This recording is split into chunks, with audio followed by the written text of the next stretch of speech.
special guest with us, Coach Evan. Y'all, we're talking all things mental health, entrepreneurship, minority, and all the things that you need to be able to set yourself up for success. So we want you to stay until the end. Don't leave this podcast episode until you hear the conclusion of the matter. Coach Evan, thank you so much for being with us. No, thank you for having me. I am always grateful to be able to share a little wisdom, have a little fun, and all that good stuff at the same time. Absolutely. And that's what we're going to be doing tonight. But first, I want to formally introduce Coach Evan here, and then we're going to jump into some really good information. So stay with us. Coach Evan is an entrepreneurial expert who assists businesses, owners, organizations, and personal brands in expanding their reach and revenue. He's a proud graduate of Alabama Agricultural and Mechanical University, which I just learned is the HBCU. Yes. Brown earned a bachelor's degree in business management in 2013, and he's the CEO and founder of Vision Birthers, a consulting firm that focuses on providing strategies and solutions for business owners to elevate their confidence and success. And I want to skip a little bit around, but his past positions and experiences include executive director, small business strategist, higher education program coordinator, project manager, leader trainer, social media strategist, marketing director. He's doing it, y'all, blazing the trail. And some of his clients include Microsoft, DHL, Shipping, and Atlanta Public Schools. Amazing experience. So you are clearly blazing the field as it relates to marketing and businesses, So I want to know, what's your story? How did you get started? I'm like one of those that accidentally fell into the lane of business. Okay. After school, after graduating from college, Mm-hmm. I got a job at NASA. And you would think, Wow. like, NASA, best job in the world. Right. I realized in maybe 60 days that I hated that job. Wow. It was me, people that didn't look like me, and 2 Excel monitors. And I was like, I can't live my life like this. Right. And so I took this very interesting journey for about 3 years. I did a year at NASA and I quit. Mm-hmm. And I just took very, I don't want to call them odd jobs, but I was just trying to figure it out. Right. I took a job at a technical college. Mm-hmm. I took a job at a car dealership, Mm-hmm. doing internet Wow. sales. Then I talked these people into a job at Lexus to try to do PR stuff. Mm-hmm. Then it landed at Verizon. And I was just doing a bunch of things that Right. really just didn't add up. Mm-hmm. And of course, throughout that time from what I did not know then, or what I know now that I did not know then, I was picking up skills that I was going to be able to perfect as I went along. So Wow. now things like cold calling somebody. Mm-hmm. I'm not afraid to do that because I had to do that at Landers and McLarty Nissan, Right. trying to sell Nissan Altimas, Right. So now even pitching my business and different things of that nature, I have a level of confidence that I really wouldn't have had if I hadn't have taken some of those odd jobs. So Wow. I'm one of those that stumbled into business. I got a business degree because I wanted to be a history major or a historian. Mm-hmm. My dad told me they don't make any money unless you're going to go dig up pyramids. And I was like, I don't want to go to Egypt, Right. not outside of vacation. So I said, let me default to business. I can always get a job somewhere doing that. And of course, I took some journeys and I recognized one day I have what it takes to do some of this. But I was like, Absolutely. what do I do? Right. And ironically enough, my pastor at the time, Pastor Adrian Davis, he was trying to plan a conference. And I was like, I can help do that. And so my business actually started off as a conference and event planning for Christian leaders. Because I got, as a church kid, I grew up in church my entire life. Right. I was going to church conferences as a kid, and I was like, this is so boring. None of this stuff is just applicable. Right. And so in that space, I was like, hey, you know what, Pastor? Let's make sure that what you're curating is not that. Because in my generation, if we grew up in it, we already have a negative connotation. And then those that may not be new to it, or those that may be new to it may think, okay, this is pointless. So let's kind of do that. And so that's what I started doing for the first year of Vision Birthers, planning conferences for pastors. That's and amazing. Then, thank you. It was an interesting time. And of course, it evolved because a woman came to me one day and she said, I want to have a planner. And I said, a planner? Why? And that started my journey into helping people develop businesses. That planner sold 3,000 copies. Wow. Not because of me, because of her. That's she amazing. was hustling it. She was selling it at her car at the beauty shop. Right. But she showed me that I could help people do stuff. I love that. Whatever that was, whatever their dream was, I was the one that could help them really birth it. And Yes. that's Vision Birthers at that time now made sense because it was more than just conference planning. It was I'm helping people bring their dreams to life. And that's how I That's amazing. got into this. And I don't know why it literally just dawned on me, Vision Birthers. So you're helping people take something that's either conceived in their mind or it's something in their heart they want to do, but they don't know how to do it. You're essentially helping them birth that vision out, make it come into reality. Absolutely. That's it. That's it in a nutshell. That's amazing. Thank you. So you started off in church, and you also mentioned that you were born into ministry and all that stuff. And so what was it like starting off in ministry, and what were some of the things that you learned and before going, I guess, pivoting your business into other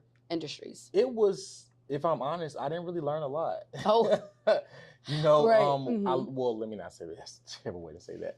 I learned how to navigate through a few unruly clients, or maybe hard to please is what I'll call them. Gotcha. Right. But most importantly, it was really just the catalyst. It was just a start. Like after I did those 4 conferences for different leaders, I said, you know what?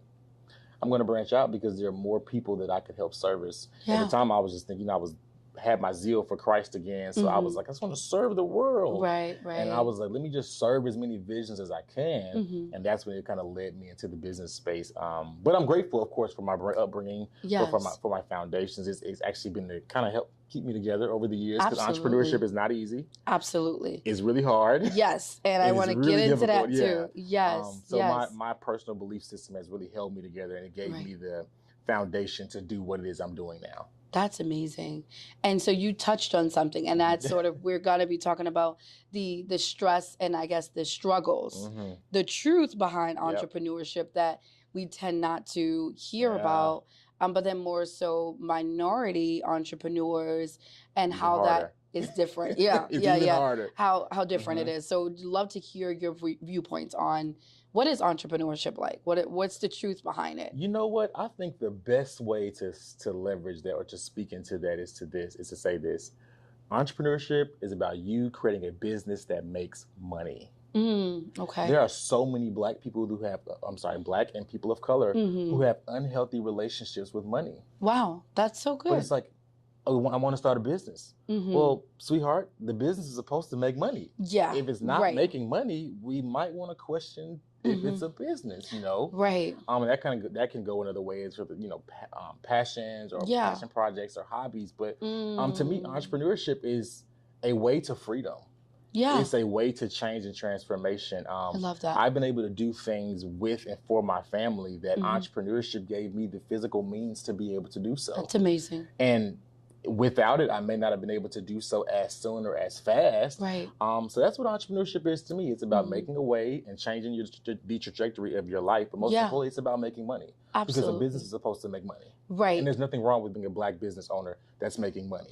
Yeah. No, I love that. And it's interesting you said that. So a lot of times when we talk about like the abnormalities or if you will of Black behavior or Black perceptions or thoughts, a lot of times the first thing that comes back to me is slavery. Yep. So when you're asking like our unhealthy relationship with money, well, you think about many, many years ago when our ancestors were working for free. Absolutely. And built this entire nation and never got compensated for it. And so there was not an expectation that they would ever make money or ever have anything. So sometimes I feel like those psychological, I guess, survival skills Absolutely. sort of passed down by generation. I agree, because slavery really wasn't that long ago. Yeah. Like my grandmother, God rest her soul, would tell us that she remembers picking cotton. Wow. She remembered, she had a cousin that was hung and drugged from the back of the truck because he tried to go to town to vote. Wow. Like this wasn't even 100 years ago. Right. So it's real. Like those, I don't want to say those curses, but those things that we're still fighting those every single day. And, I have my stamp. I love the new generation of Gen Z. Yes, Gen Z, Alpha. Okay. Well, Gen Z is our new workforce. Alpha are babies that are. Okay, yeah. I love them because to me, they're the ones that are going to break that stronghold permanently. That's it. Because they don't care. They don't about care. Anything. They don't They'll care. quit a job because you know what? I don't like this. This is too much for me. This is too stressful. I'm out. That's right. And I'm like, I need a little bit more of that. Right. But I think they're the generation that's going to break that permanently off of us as a people. And it needs to be broken. I love that. It's redefining life. Yes. It's For like the us. world. Yeah, absolutely. For us, And yes. I always do admire Gen Z. I love Gen Yes. Z. They're a very interesting generation to me, but they are a no nonsense. They will All the jump in way. the streets and they will protest. They're going to do whatever their heart They're going to sit on desires. YouTube and learn how to code They and not will. need a degree to get a 6-figure job. Okay.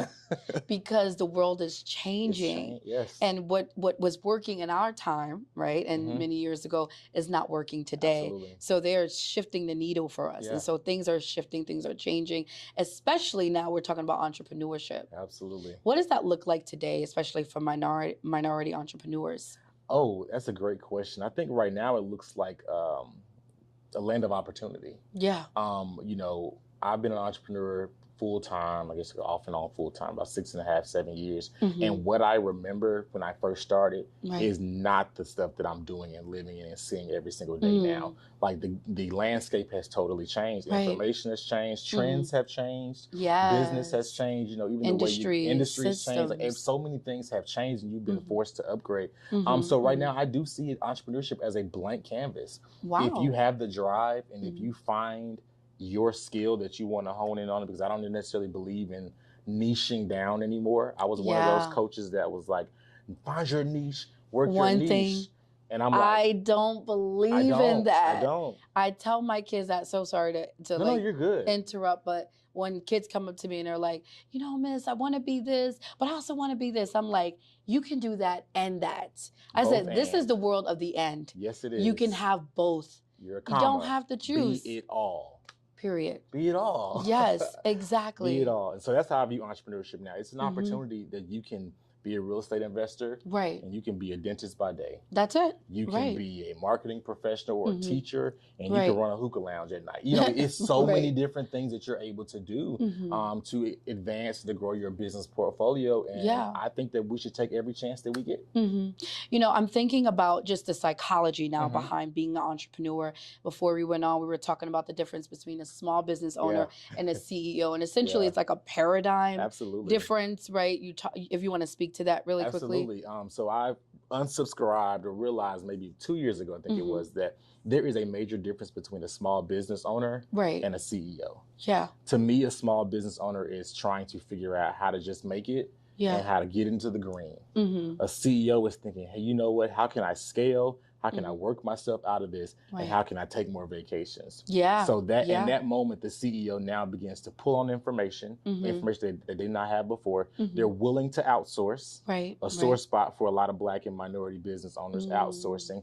And they're willing to take a few more risks. Yeah. But when you have a lot more information, those risks now that to a small business owner would seem like the ultimate risk, to a CEO, it's a calculated risk. Calculated, that's it. And that changes everything. You know, absolutely. We have to get to a place where we're making calculated risks, not just risks. Right. Like, have a plan. Have a A, B, and C. Have your potential outcomes. Like, do your SWOT analysis. Yeah. But go for it. Right. And don't let fear, anxiety, or all those things that really are invisible hurdles, as I call them, really stop you from progressing. Because that's what I see a lot in the coaching space. I talk to a lot of Black and brown business owners who are phenomenal ideas, great products, great services, but they're so locked into themselves that they're unwilling to make the necessary steps. Right. Forget making leaps. Just take a step. That first step. Steps of a good man. Order. Yes. One by one. And I think that once we can get past that space, the landscape will change in this country, because of course I'm a firm believer in this. We built it. Right. We know what we're doing. Absolutely. Most of the greatest inventions in the world our hands were in, whether we're credited for them or not. Our hands were in. I need you to rewind that. Yeah. That was so powerful, because what you did was you re-engineered slavery just now in that one sentence. You said, we know it best because we built this. We built it. That is incredible. And that's, to me, why they won't give us too much space. Because if we built it again, we build it right out of it. Wow. Because this time we're smarter. Right. This time we know more. This time we understand truly what we have. And also we got a multi-generational engine here now that we didn't have. Like, you know, those that came over on the Mayflower and stuff, or whatever this ship was, they came in just them. Right. Oh, baby, we got grandmas. Yes. It's a slew of us that could really shake this place. And I understand, because if I were Yeah. them, I would be a little nervous too. Wow. Wholeheartedly, That's so I really deep. would. That is so deep. I'm like, my brain is spinning. But the multi-dimensional or multi-generational, how we looking at entrepreneurship from a generational perspective. So pulling on grandma and your mom and just the generation under you. But I've never thought about it from that level. Can you speak more to that? One of my favorite examples of the power of a multi-generational entrepreneur that wasn't even multi-generational technically. I think it was the honey pot. Remember that a couple of years ago? The black woman that created the organic or the healthy based products. I love those products, and I did not know a black person created that. And those recipes that she made, all those, now it's a multi-million-dollar business. It's in Target everywhere, but those recipes she got from her grandmother. Wow. Her ancestors. Wow. So she's helping black women or women of color heal internally from the inside out with these products. And all because her grandma decided to write down or to orally pass on what was done or what she did to do whatever needs to be done for the body. Wow. That to me is so like powerful. I could think about, and that's why I even started my publishing company. I was like, somebody has to be the one that says, I'll package the brilliance of black and brown people. Oh my goodness. Because we can't die with grandma and mom now. They're brilliant. They have recipes. They have ways they go about stuff. The way my grandma used to give us tetna and yellow root when we were kids, and we'd break up cold and stuff in 3 hours. Yes, it's like I remember all that. These things that, those remedies, we didn't have NyQuil. We didn't need NyQuil. We didn't have Tylenol and Excedrin. We didn't need that. We did not, right. Grandma and mom, they knew something to use and they did what needed to be done. And so I think that when we really stop for a second and say, hey, you know what? We really are multi-generational for a reason, because a lot of people are looking for their niche. Don't look for your niche. Look at what's in your bloodline. Wow. Because that could be. That's really powerful. That could be the thing. Look what's in your bloodline. Look at what's in your bloodline.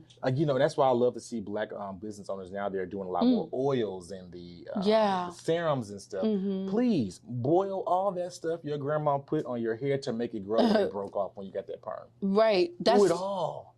That is so true. Because they know. We come from a lineage of people that know. Yeah. Wow. I'm getting excited.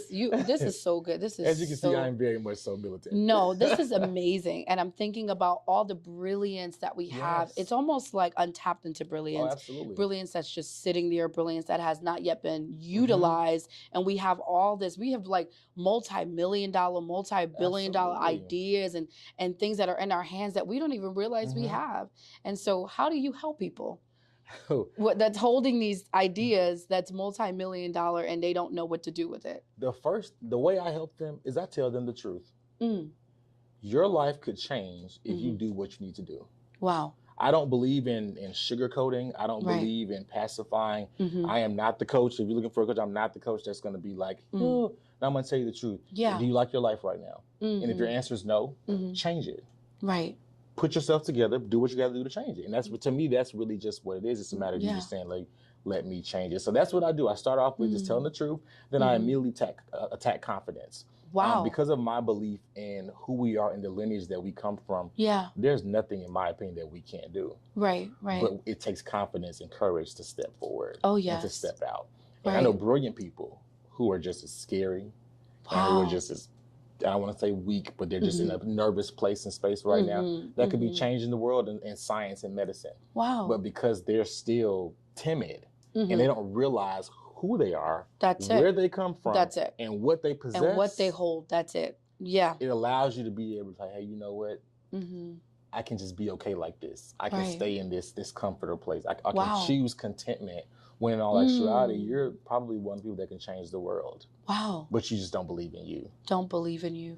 And, there's this saying that if you want to find the most potential, you go to the cemetery. To the cemetery, to the grave, right? Because so many people die full. Yes. Full of potential, full of dreams, full of ideas. And full of answers. And full of answers. And solutions that this world is in need of. Wow. That is so powerful. This is so good. Now I'm all convicted. After this, I'm like, okay, what answers were you holding on to? So I need to go now into my little lab in my little home office and start solution and thinking. Just dump it out. I tell people all the time, if you're wondering or struggling with what could I be doing? Yeah. don't try to make a 90-day plan. Just list it on paper. Right. One of the first things I ask people all the time is, like, what are you good at? Right. Because a lot of people are not comfortable saying, hey, I'm good at. There's a reason. Some of them don't know. Right. But then some of us, because of what we've experienced in the workspace, or what we've experienced from our culture, like we're was it bottleneck, choked? What's the term? Muzzled? I'm not even sure what the term is. But I don't like it. I don't like it either. There's something you were saying, as you were saying, I was almost getting like this vision of it.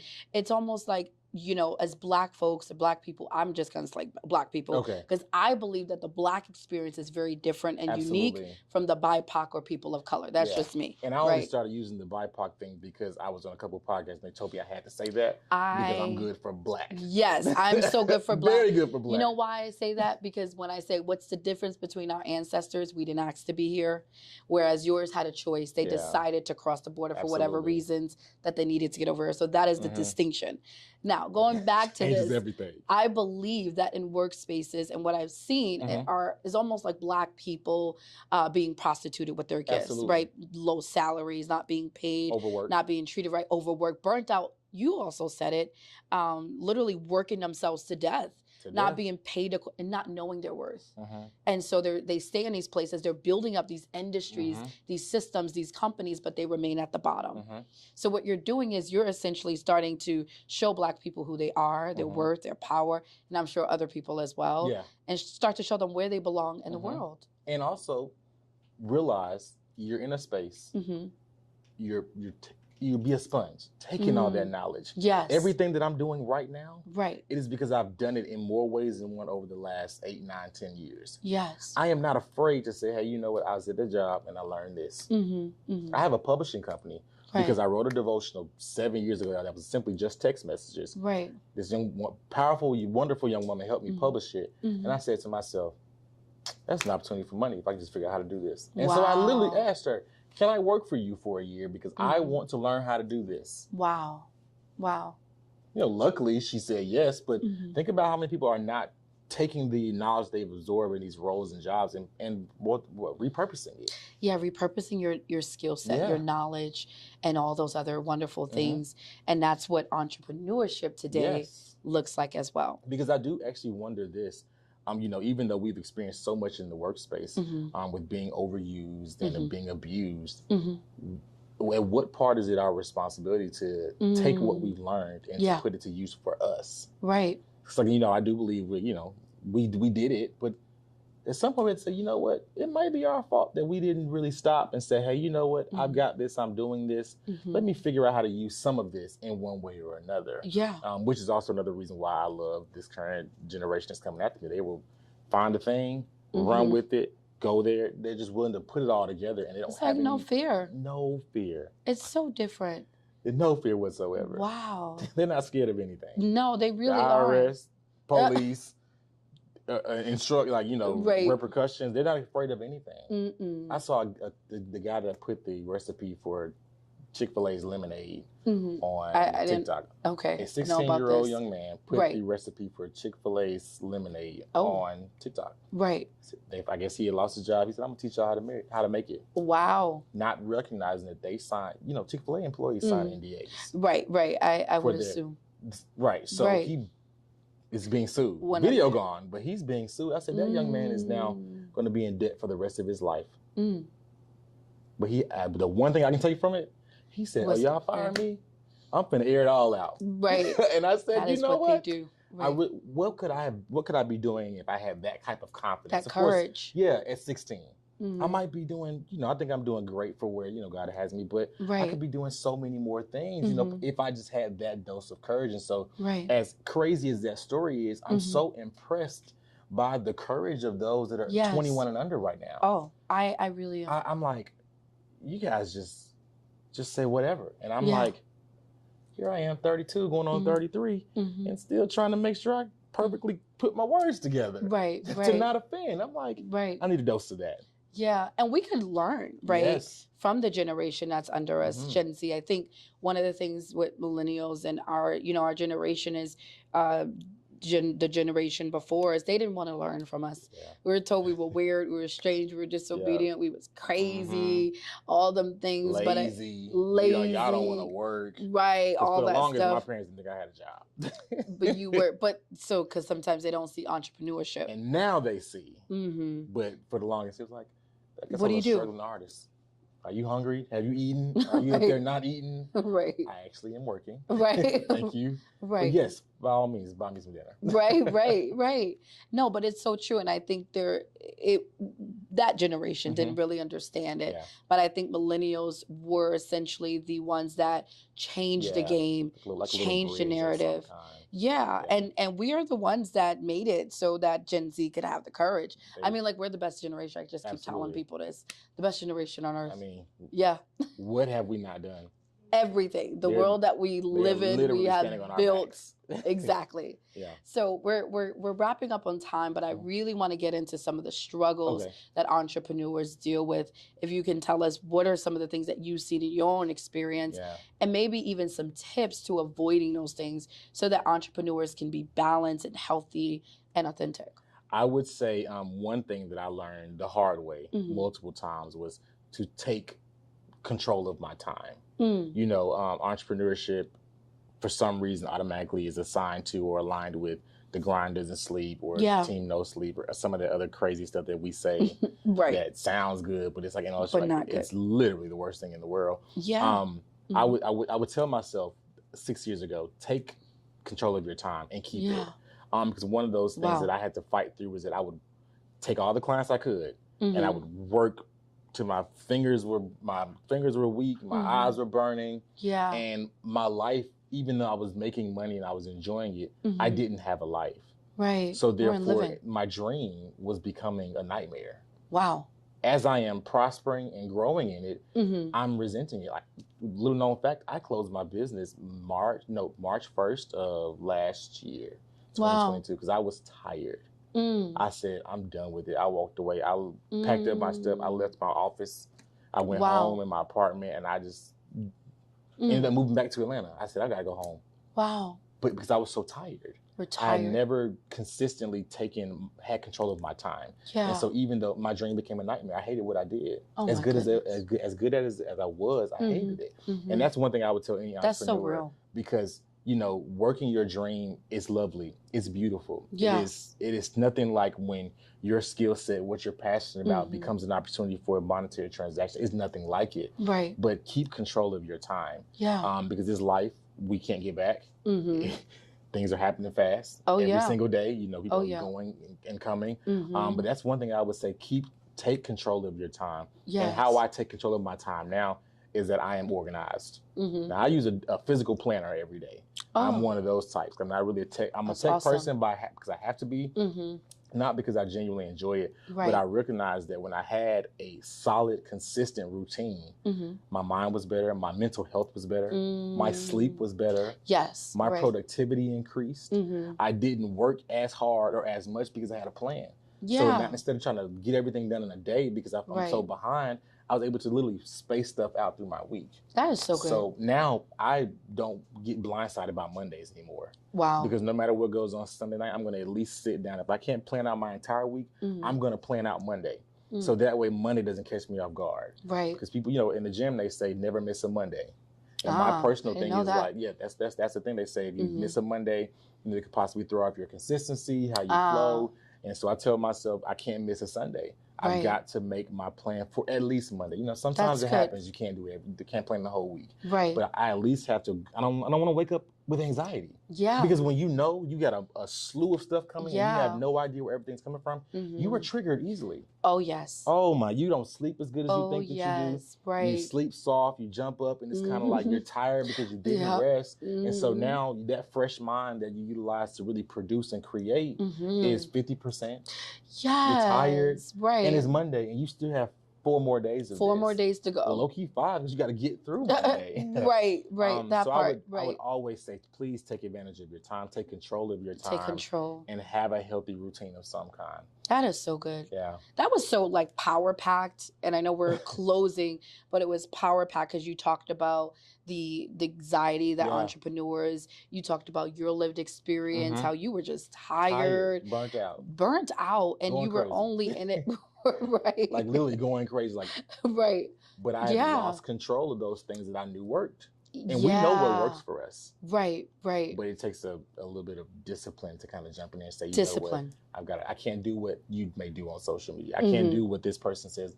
I've got to do what works for me because I got to manage my own life. Yeah. It's hard. We have to take back our personal power. We have to take it back. Yes. Boundaries. We just said this on another episode. This is going to sound like we rehearsed this, y'all. I promise we did not.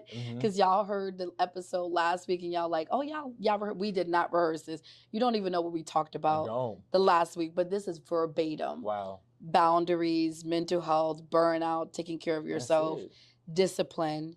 Boundaries, I heard this, is not because I want to keep you out, it's because I want to keep you in. Absolutely. And so boundaries are important. We have to establish them. We have to set them in order to be healthy and to live. They're essential for life. And we have to be okay with protecting ourselves. Yeah. It's like we are so used because of our culture and how they say our family construct is supposed to be everybody just supposed to give. And yes, a part of you should give, but at some point you've got to stop. Yeah. You got to stop for you. And so boundaries will help you stay alive. Yeah. Seriously. Yeah. In more ways than one. So it's so true. And may I learn how to say no? That little word, it's only now 2 letters. And it's the hardest thing in practice the world it. Because no can save your life. It can. And so many people are dying before their time. They're retiring, they're dropping dead. They're working and dropping dead. I just heard a story of a husband and a wife. They were in Home Depot. The husband dropped dead in Home Depot. Just premature deaths all over. If he would have probably said no to his wife, not going, learn how to say no. It can save your life. Can I ask him to that? Yeah, of course. Because I was somebody that struggled with saying no to stuff. I was a people pleaser, I guess you could call it. Yeah. I tried to show up for everyone. I tried to be there, and I would run myself crazy. And saying no, I was listening to some audio stuff like say no, and it didn't work for me. I was like, I don't know how to say no. I love you. This is my family. It's my mom. It's my dad. It's my best friend. Yes. But what I started doing to ease into this, where now I'm like, no. But I started to say, hey, I'm not sure I'll let you know. That's good. And I did that for almost a year. People were like, oh, I want to do this. Hey, I'm not sure I'll let you know. Because it helped me to ease, I guess, to build some confidence in being able to say, hey, my answer is no. And also gave me the strength to always recognize I don't always have to have a reason. That's right. So so if you need something to try to do, try that. Like I started to say, hey, I'm not sure I'll let you know. And that really just turned into me kind of, building up some confidence to be able to say, hey, you know what?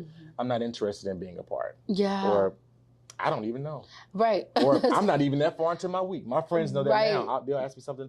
Hey, I'm not at Friday yet. It's literally Wednesday. I know it's the day Circle between. Back.